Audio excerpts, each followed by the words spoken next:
Hello, and welcome back to Weekend Cartoon Reviews. This time, we're reviewing Paw Patrol, the Mighty Movie. Okay, alright, I'll just say this. Get it out now, go on, ha ha ha. Adult watching Paw Patrol has no kids. Go on, get it out, get your laughter out now. Come on, do it. You know. Alright, there we go. You done? Okay, let's get on with the movie.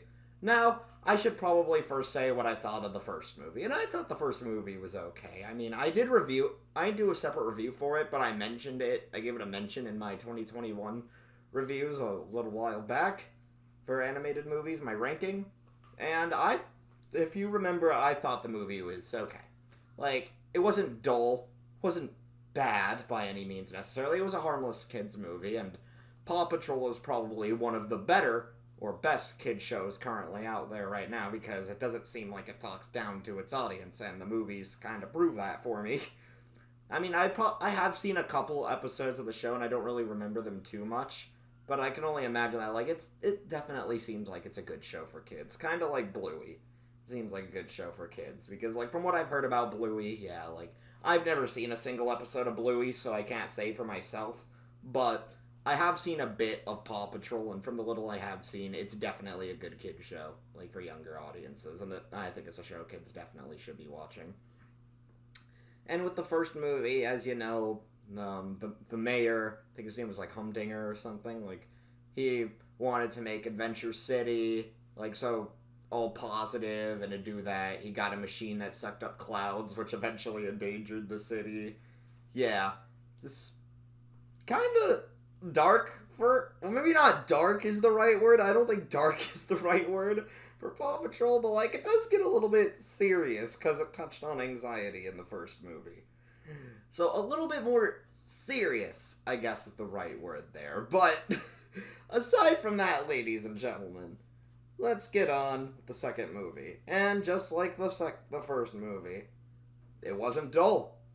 Like, shockingly, I thought these Paw Patrol movies were going to be dull, and I was shocked when they announced a second one kind of a little bit after the first one, because I didn't think they would do another one, but Paw Patrol is one of Nickelodeon's biggest IPs right now, and it's 10th year anniversary, I've heard, this year, so I guess it makes sense to do a sequel. Anyways, it does continue off of the last movie where, like, the Pup Tower is in Adventure City. Like, it takes place in Adventure City again, but this time we have a meteor crashes into the city, and there's a villain, a scientist who hates being called a mad scientist. I think that was kind of funny. Like, I mean, there's some funny moments here and there in the movie that made me chuckle a bit. I was like, oh, that's cute.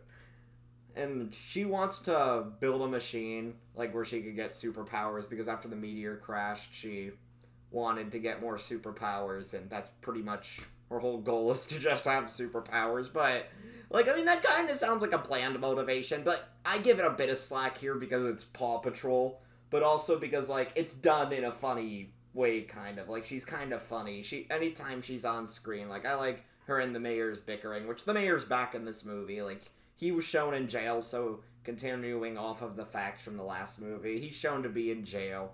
And now, of course, the pups have to stop the both of them from causing rampage in the city.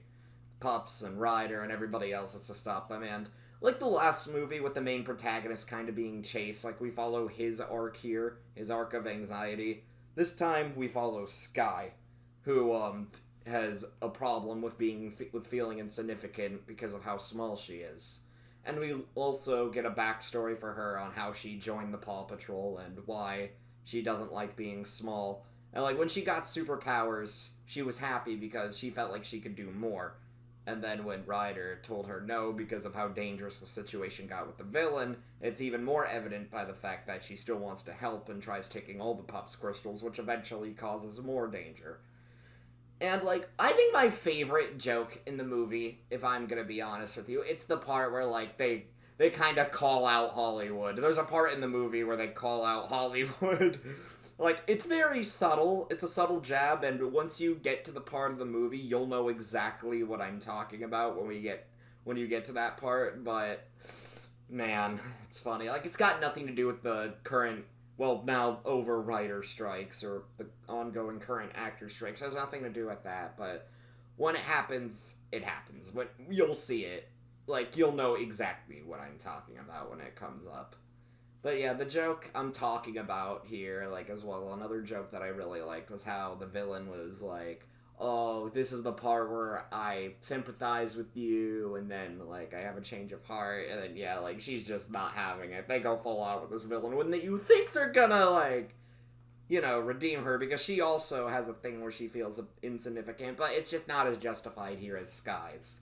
With Sky, on the other hand, it's the fact that, yeah, she's feeling insignificant, but she doesn't condone this person, whatever this person's doing, and, like, I like the villain's plan, like, her ways of trying to get all the crystals for the superpowers. Like, one scene, for instance, has her and the mayor intentionally putting themselves in danger by setting a plane engine on fire, and I don't know why, it's ridiculous, but, like, it's just like, are you sure this is gonna work? Like, it takes logic leaps a little bit here, but I can excuse it, because, again, this is Paw Patrol, and evil plans and shit like this are usually dumbed down for their audience.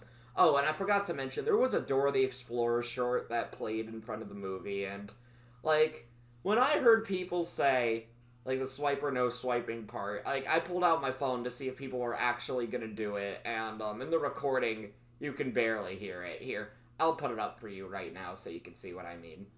Viacom, please don't sue me.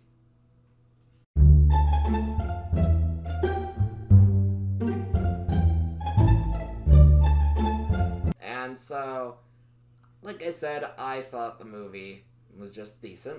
If you're wondering, I thought the movie was decent. Like, it's definitely better than the first one. It continues off of what the first one brought out. And I should also mention Liberty has another arc here where, like, she's teaching the junior Paw Patrol, who want to be part of the Paw Patrol one day, that, like, I'm trying to explain this.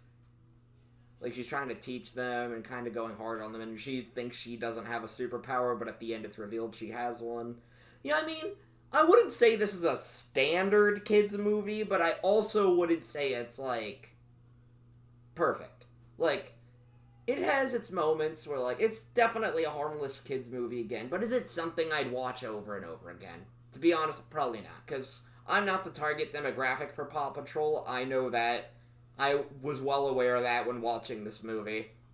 And yeah, that's pretty much all I have to say. Thank you so much for watching, and I'll see you guys on the next video. Bye everyone, and have a great day.